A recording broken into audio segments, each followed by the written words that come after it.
จังเฮ้ย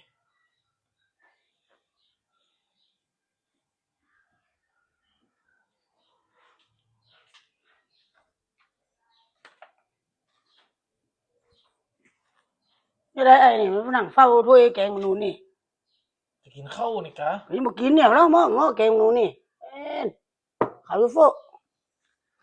ใส่ถึง5ถึงอย่างหมดกินก็คือจะกินนี่เนาะกินกานั่งเฝ้านี่ดิเจ้าล่ะ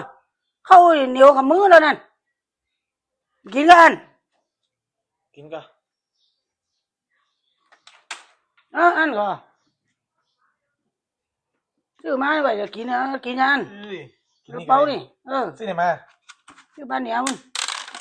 ย่ากิน7 บาทนี่ที่ร้านนี่ดีกว่าขอบคุณครับซาลาเปามัวหอม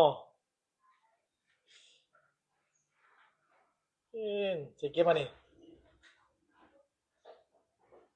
หัวกาใส่ยังจะได้อันนี้จะได้มันมีตายกันโนเต็มนี่ใส่เป้าใส่หนอใส่เค็มใส่หนอเอ็งเนาะเป็นยังไงใส่หนอไข่กับมีอันขีบเหรอ